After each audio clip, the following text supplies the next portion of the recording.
La niebla matutina apenas se disipa sobre las trincheras cuando el disparo rompe el silencio. A más de 1000 metros de distancia, un soldado norcoreano cae sin haber visto venir la muerte. No es un caso aislado.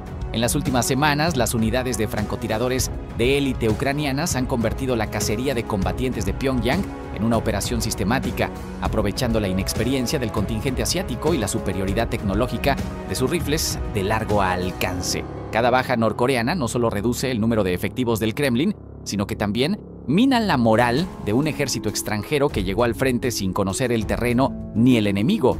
Los francotiradores ucranianos operan desde posiciones cuidadosamente seleccionadas en poblaciones como Karma-Sy-Nivka, donde la geografía ondulada y los restos de edificaciones ofrecen cobertura perfecta para disparos extremos. Utilizan rifles de precisión occidentales, algunos capaces de abatir objetivos a distancias superiores a los 1500 metros, equipados con miras térmicas y telémetros láser que compensan viento, humedad y curvatura terrestre. La metodología es clínica, observación prolongada, identificación de patrones de movimiento enemigo y ejecución en el momento de máxima vulnerabilidad. Los soldados norcoreanos, acostumbrados a desfiles y entrenamientos rígidos, carecen de la flexibilidad táctica necesaria para sobrevivir en un campo de batalla moderno, donde cada descuido se paga con la vida. La presencia de tropas norcoreanas en suelo ucraniano responde a la desesperación rusa por reforzar líneas que se desangran desde hace meses. Moscú ha recurrido a Pyongyang para cubrir bajas y liberar unidades propias hacia otros sectores. Sin embargo, la integración ha sido desastrosa. Los norcoreanos no hablan ruso, desconocen los protocolos tácticos del ejército de Putin y se mueven con una previsibilidad que los convierte en blancos ideales. Según fuentes de inteligencia militar ucraniana, varios equipos de francotiradores han reportado eliminaciones múltiples en una sola jornada, aprovechando la tendencia de los asiáticos a agruparse o exponerse innecesariamente durante rotaciones de guardia. La tecnología juega un papel determinante. Drones de reconocimiento sobrevuelan constantemente las posiciones rusas, transmitiendo coordenadas en tiempo real a los tiradores. Cuando un objetivo de alto valor es identificado, un oficial norcoreano o un operador de comunicaciones, la cadena de mando ucraniana prioriza su eliminación. En algunos casos, las unidades de francotiradores coordinan con equipos de guerra electrónica para interferir las comunicaciones enemigas justo antes del disparo, sembrando confusión y retrasando cualquier respuesta. Aunque parezca desconectado del frente terrestre, incluso tecnologías como las minas navales inteligentes desplegadas en vías fluviales han contribuido a aislar logísticamente a las fuerzas rusas y norcoreanas, dificultando su reabastecimiento y forzándolas a exponerse en cruces terrestres más vigilados. El impacto psicológico sobre las tropas de Pyongyang es palpable. Testimonios de prisioneros revelan un miedo creciente a salir de refugios incluso durante el día. Algunos desertores han declarado que prefieren rendirse antes que enfrentar a un enemigo invisible que mata desde distancias imposibles. Para los rusos, la situación también es humillante. Sus aliados se han convertido en lastre y cada baja norcoreana refuerza la narrativa ucraniana de un Kremlin incapaz de sostener su ofensiva sin recurrir a mercenarios y ejércitos satélite. Los francotiradores ucranianos no buscan gloria individual, pero sus nombres circulan en las redes de inteligencia occidentales como símbolos de resistencia eficaz. Cada disparo certero es un recordatorio de que la precisión puede compensar la inferioridad numérica. En un conflicto donde la artillería y los drones dominan el paisaje, el francotirador sigue siendo el arma más silenciosa y letal capaz de cambiar el ánimo de un sector entero con una sola bala bien colocada. Mientras Pyongyang continúe enviando soldados al matadero europeo, los tiradores ucranianos seguirán cazando. El Mar Negro volvió a teñirse de humo y metal retorcido cuando un buque de guerra ruso, cargado con más de 150.000 proyectiles destinados a bombardear posiciones ucranianas en el sur, fue alcanzado por un misil antibuque Neptune en aguas territoriales disputadas. La embarcación, identificada preliminarmente como una unidad de apoyo logístico de la flota del Mar Negro, transportaba munición que habría alimentado semanas de fuego de artillería contra infraestructura civil y puntos defensivos ucranianos. Según fuentes de inteligencia naval en Odessa, el ataque ocurrió en horas nocturnas cuando el buque navegaba sin escolta aérea significativa, confiando en su sistema de defensa antiaérea de corto alcance que resultó insuficiente ante la velocidad subsónica rasante del Neptune. El misil ucraniano, desarrollado originalmente como respuesta a la amenaza naval rusa tras la invasión de Crimea, voló a apenas metros sobre la superficie del agua, evadiendo radares convencionales hasta impactar en la sección media del casco.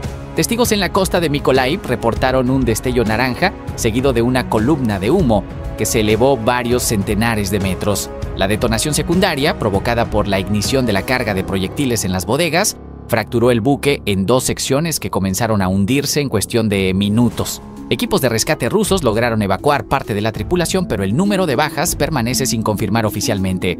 Este golpe representa un nuevo capítulo en la guerra naval asimétrica que Ucrania ha librado desde el inicio del conflicto. Sin flota de superficie significativa, Kiev ha dependido de sistemas como el Neptune, drones marítimos no tripulados, y en tierra, de plataformas de largo alcance como los HIMARS provistos por Estados Unidos y los ATACMS, que han redefinido la capacidad de proyección de fuerza ucraniana.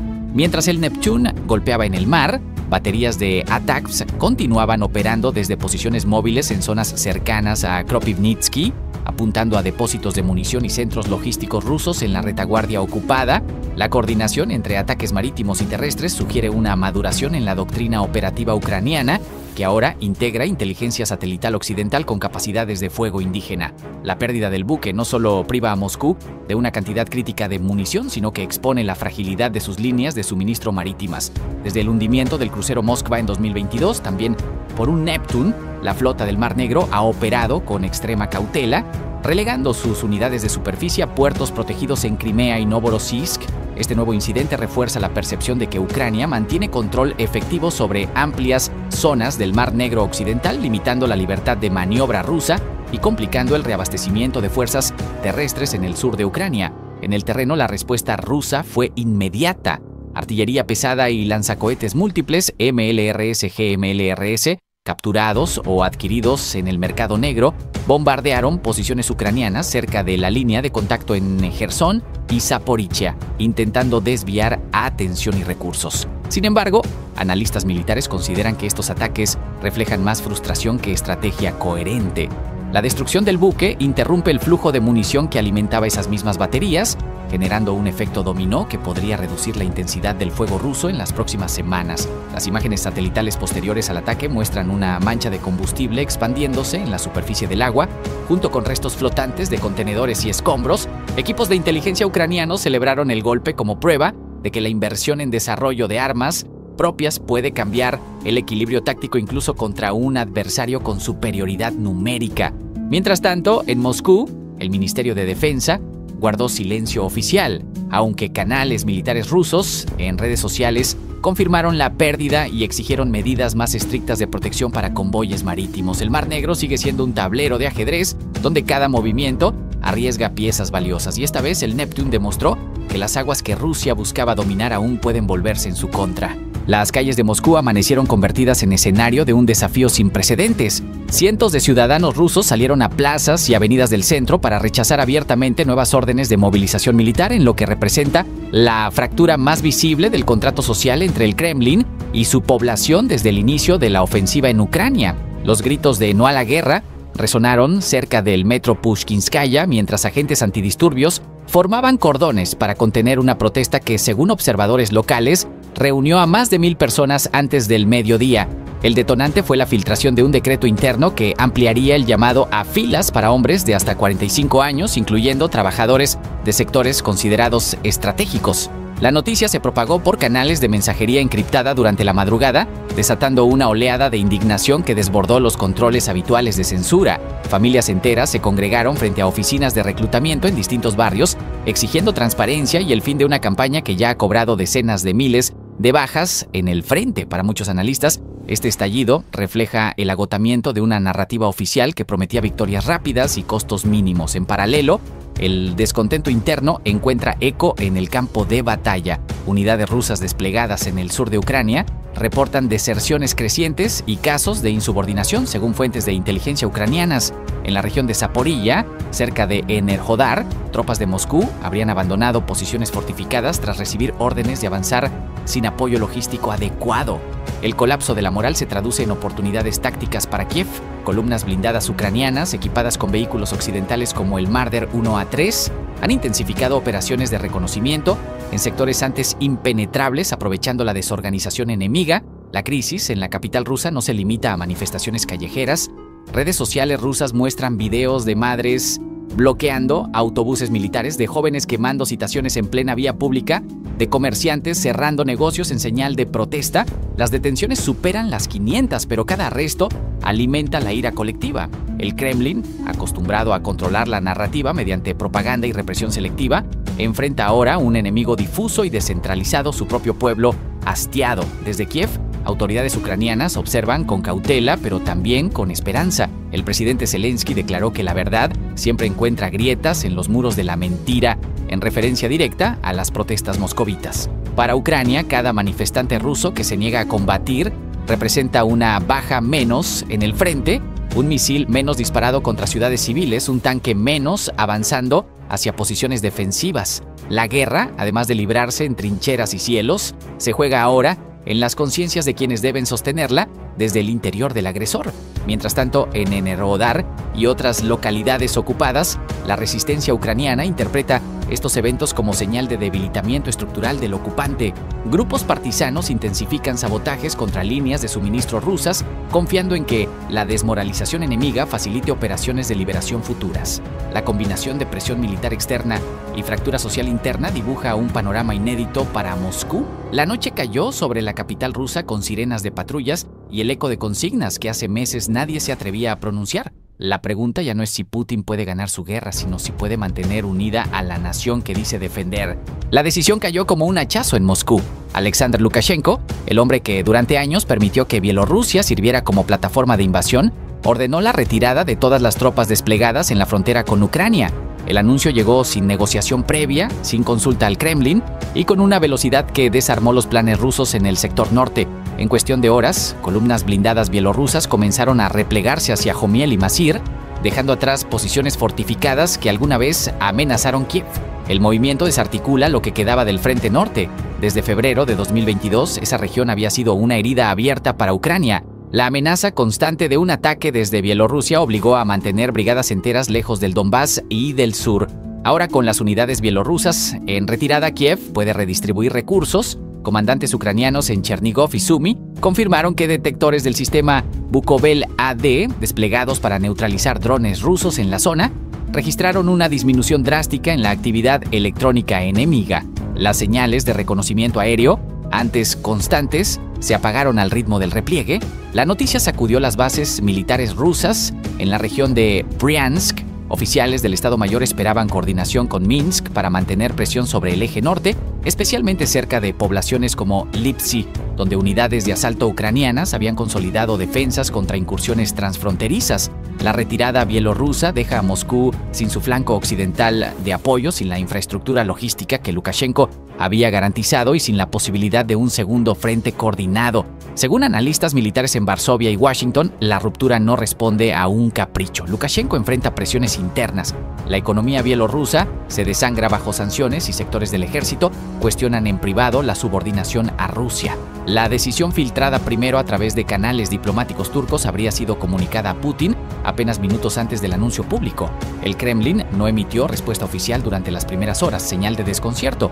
En el terreno, la retirada se ejecutó con disciplina militar. Convoyes de vehículos de combate de infantería BMP-2 y sistemas antiaéreos OSA cruzaron la frontera bielorrusa escoltados por helicópteros Mi-8.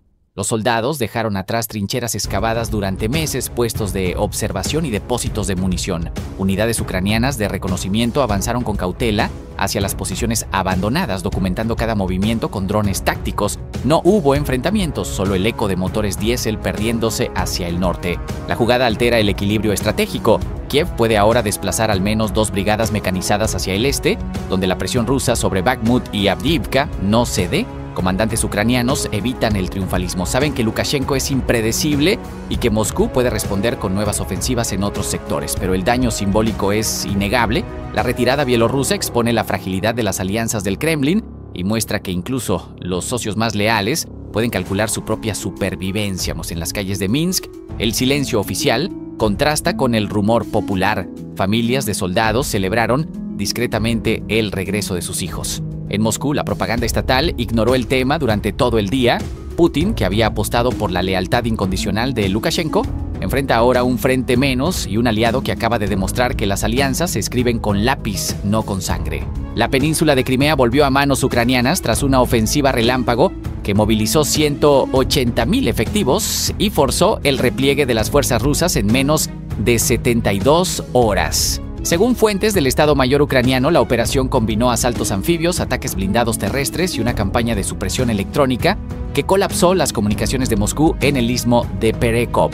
La noticia sacudió al mundo cuando Kiev anunció que sus tropas izaron la bandera azul y amarilla sobre Simferópol, capital administrativa de la región, anexada en 2014. El despliegue logístico partió desde ejes situados al norte del istmo, con brigadas mecanizadas avanzando en oleadas escalonadas, mientras la artillería de largo alcance, incluidos obuses autopropulsados M109 Paladin provistos por Washington, martillaba posiciones rusas fortificadas. Drones de reconocimiento Bayraktar y unidades de inteligencia estadounidenses proporcionaron coordenadas en tiempo real, permitiendo neutralizar baterías S-400 antes de que pudieran responder. La velocidad fue clave.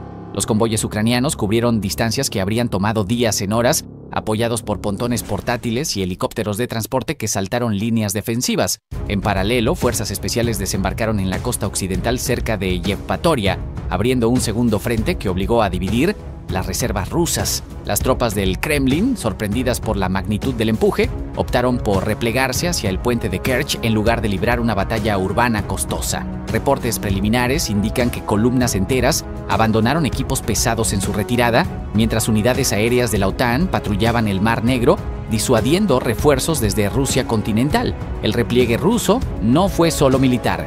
Funcionarios de Moscú confirmaron que el presidente Vladimir Putin ordenó la evacuación de personal administrativo y militares de alto rango hacia el territorio continental, una decisión interpretada por analistas occidentales como una admisión tácita de derrota en esta fase del conflicto. La Casa Blanca emitió un comunicado respaldando la operación ucraniana, mientras el secretario general de la OTAN declaró que la alianza mantuvo presencia disuasiva sin intervención directa, subrayando el apoyo logístico e inteligencia compartida como factores decisivos. Desde Apostolove, nodo logístico clave en la retaguardia ucraniana, partieron convoyes de munición y combustible que sostuvieron el impulso de las brigadas de avanzada. La coordinación entre el mando operacional y las unidades sobre el terreno demostró un nivel de profesionalización que contrasta con los primeros meses de la guerra, cuando Kiev luchaba por mantener líneas defensivas estables. En Simferópol, testigos relataron escenas de júbilo entre la población de habla ucraniana, aunque también se registraron tensiones en barrios de mayoría rusófona.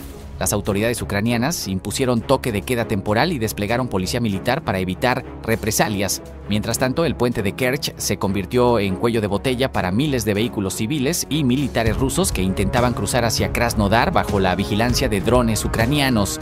El Kremlin no emitió declaraciones oficiales sobre un cese de hostilidades, pero fuentes diplomáticas en Ginebra sugieren que Moscú busca negociaciones para evitar una escalada mayor. La recuperación de Crimea altera el equilibrio estratégico regional y plantea interrogantes sobre el futuro de Sebastopol, sede histórica de la flota del Mar Negro. La península amaneció bajo nueva bandera, pero las cicatrices de una década de ocupación no desaparecerán con un izamiento de tela. Lo que sigue depende de si las armas callan o vuelven a hablar. El anuncio llegó como un trueno diplomático que paralizó las líneas del frente. Washington ha puesto fin a la guerra que Moscú ya no puede sostener.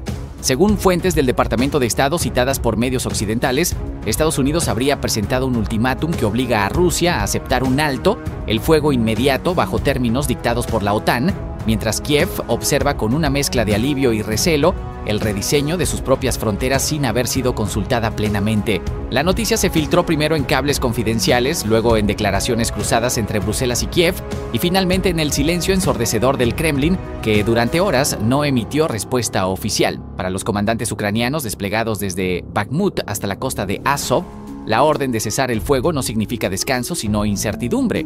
¿Qué territorio queda bajo bandera azul y amarilla y cuál será cedido en las mesas de negociación?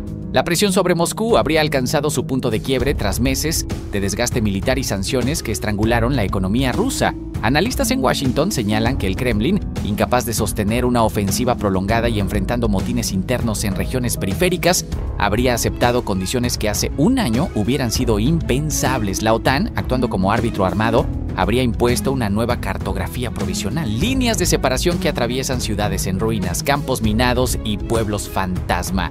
En Manhush, pequeña localidad costera al sur de Mariupol, pobladores reportan movimientos de tropas rusas que comienzan a replegarse hacia el este, dejando atrás posiciones fortificadas y depósitos de munición abandonados. La retirada, según testigos, no es ordenada. Es una evacuación que huele a derrota contenida. Sobre el terreno, las unidades ucranianas recibieron la directiva de mantener posiciones sin avanzar, una orden que genera frustración entre combatientes que llevaban semanas preparando ofensivas locales. En sectores como el eje Bakhmut-Soledar, baterías de artillería 2 Akatsiya, 152 Minets, que hasta ayer martillaban líneas rusas, ahora permanecen en silencio, sus cañones apuntando hacia objetivos que ya no pueden ser alcanzados. Los operadores de drones Bayraktar y sistemas de reconocimiento occidentales mantienen vigilancia constante, documentando cada movimiento enemigo para asegurar el cumplimiento del cese. En paralelo, columnas de blindados rusos comienzan a retroceder desde posiciones avanzadas en Donetsk y Lugansk, aunque Moscú insiste públicamente en que se trata de reajustes tácticos y no de una capitulación. La reacción del Kremlin, cuando finalmente llegó, fue tibia y ambigua. Un comunicado del Ministerio de Defensa ruso habló de pausa operacional coordinada, sin mencionar términos como rendición o derrota. Sin embargo, fuentes de inteligencia occidental indican que altos mandos militares rusos habrían presionado al presidente Putin para aceptar el acuerdo, advirtiendo que continuar significaría el colapso total de brigadas completas. En las calles de Moscú, la censura impide manifestaciones, pero redes sociales rusas explotan en debates furiosos entre quienes consideran la medida una traición y quienes la ven como la única salida a un desastre anunciado. Para Ucrania, la victoria tiene sabor amargo. Kiev no celebra, calcula pérdidas. Las nuevas fronteras, propuestas por la OTAN, implicarían la cesión formal de territorios del este que ya estaban bajo control ruso de facto, pero también la desmilitarización de zonas grises donde aún se disputa cada metro. Presidente Zelensky, en un mensaje grabado, habló de paz imperfecta y advirtió que ningún acuerdo será aceptado sin garantías de seguridad concretas. Mientras tanto, las familias desplazadas esperan noticias sobre si podrán regresar a hogares que tal vez ya no existan o que ahora estarán del otro lado de una línea trazada en mapas ajenos. La guerra que Putin inició para redefinir Europa terminó redefiniéndolo a él, de zar, temido a negociador forzado. Pero las armas que callan no borran las cicatrices y las fronteras dibujadas bajo presión rara vez traen paz duradera. El cielo sobre Moscú se iluminó con destellas cegadoras cuando los primeros impactos sacudieron edificios gubernamentales y nudos de comunicación en la capital rusa. Europa cruzó una línea que muchos consideraban infranqueable. Misiles de largo alcance lanzados desde territorio ucraniano, con respaldo logístico y de inteligencia occidental, alcanzaron objetivos estratégicos a cientos de kilómetros del frente, convirtiendo la venganza por 3 años de asedio en una realidad explosiva que nadie en el Kremlin esperaba con tal coordinación. Las sirenas antiaéreas desgarraron la madrugada mientras columnas de humo ascendían desde complejos militares en los distritos periféricos y la narrativa de invulnerabilidad que Moscú vendía a su población se desmoronó bajo el estruendo de las explosiones. Fuentes de inteligencia occidental confirmaron que la ofensiva empleó sistemas ATACMS lanzados desde plataformas HIMARS desplegadas en regiones occidentales de Ucrania, complementados por misiles Neptune modificados para extender su alcance más allá de los 500 kilómetros. La precisión fue quirúrgica. Centros de mando, depósitos logísticos y enlaces ferroviarios vitales para el abastecimiento de las fuerzas rusas en el frente sur resultaron impactados casi simultáneamente. Analistas militares señalan que la sincronización delata meses de planificación conjunta entre Kiev, Washington, Londres y París, una coalición decidida a demostrar que la paciencia tiene límites y que la retaliación puede golpear en el corazón del agresor. El Ministerio de Defensa ruso emitió una declaración furiosa calificando el ataque de acto terrorista patrocinado por la OTAN, aunque evitó especificar el número de bajas o la magnitud de los daños. Residentes en las afueras de Moscú reportaron apagones parciales y el cierre temporal de 3 aeropuertos civiles, mientras videos sin verificar circulaban en redes mostrando cráteres humeantes junto a instalaciones que en apariencia albergaban equipos de guerra electrónica. La respuesta inmediata del Kremlin incluyó el despliegue de batallones adicionales de defensa aérea S-400 alrededor de la capital, un reconocimiento tácito de que la burbuja protectora se había perforado. Lejos del epicentro, en Novorossiysk, el principal puerto militar ruso en el Mar Negro, las autoridades elevaron el nivel de alerta y reforzaron las patrullas costeras ante el temor de que la ofensiva europea pudiera expandirse hacia objetivos navales. La base ha sido, durante años, el eje logístico que sostiene las operaciones en Crimea y el sur de Ucrania. Su paralización, aunque solo fuera parcial, representaría un golpe devastador para la cadena de suministro del Kremlin. Comandantes locales ordenaron el despliegue de lanchas patrulleras y drones de vigilancia marítima, convirtiendo el litoral en una zona militarizada donde cada embarcación es escrutada con suspicacia. En el terreno, las tropas ucranianas observaron con mezcla de asombro y júbilo cómo la artillería rusa aminoraba su ritmo de fuego durante las horas posteriores al ataque. Oficiales de brigadas mecanizadas confirmaron que las comunicaciones enemigas mostraban signos de desorganización, con unidades solicitando órdenes que tardaban en llegar desde escalones superiores, posiblemente afectados por los impactos en Moscú. Algunos batallones aprovecharon el desconcierto para avanzar posiciones en sectores clave del frente oriental, consolidando terreno que llevaban semanas disputando metro a metro. La comunidad internacional reaccionó con cautela calculada. Portavoces de la Unión Europea evitaron comentarios directos, mientras funcionarios estadounidenses hablaron extraoficialmente de legítima defensa estratégica, sin confirmar participación en la planificación. Moscú prometió represalias sin precedentes, aunque expertos dudan de que el arsenal convencional ruso pueda replicar la profundidad del golpe recibido sin recurrir a escaladas nucleares que nadie desea contemplar. La psicología del conflicto cambió. Ya no es solo Kiev la que sangra bajo bombardeos nocturnos. Ahora Moscú despierta sabiendo que sus centros de poder también están al alcance. El ataque marca un punto de inflexión donde la guerra deja de ser un asunto periférico para Rusia y se convierte en una realidad inmediata para su élite. La venganza europea llegó no con botas en el suelo, sino con precisión electrónica y voluntad política endurecida por el sufrimiento ajeno. Moscú ya no puede fingir que la distancia la protege. La madrugada convirtió el cielo sobre Voronezh en un resplandor naranja, mientras las primeras columnas del 41º Ejército ruso abandonaban sus posiciones fortificadas en el flanco oriental. No fue una retirada táctica, fue un colapso. Unidades enteras depusieron las armas, los vehículos blindados quedaron en mitad de las rutas de suministro con las escotillas abiertas y cientos de soldados levantaron banderas blancas improvisadas antes del amanecer. La imagen del Kremlin en llamas, confirmada por múltiples fuentes en redes sociales y satélites comerciales, selló una noche que ningún estratega ruso había contemplado en sus peores escenarios. El 41º Ejército, desplegado desde el inicio de las operaciones en el sector sur, constituía uno de los pilares del dispositivo defensivo de Moscú. Su desintegración no responde a una sola causa. Reportes preliminares apuntan a semanas de erosión logística, bajas acumuladas por ataques con drones de largo alcance y, según testimonios de desertores recogidos por observadores internacionales, órdenes contradictorias que minaron la moral hasta el punto de quiebre. La noche del colapso, varias baterías S-300 PTPS que protegían los accesos a la región quedaron sin tripulación, sus radares seguían encendidos, pero nadie respondía a las consignas desde el mando central. El abandono masivo se produjo en cascada. Un batallón de infantería mecanizada fue el primero en rendir sus armas cerca de un cruce estratégico al este de Voronezh. Minutos después, la deserción se propagó a unidades de artillería y logística. Los oficiales de rango medio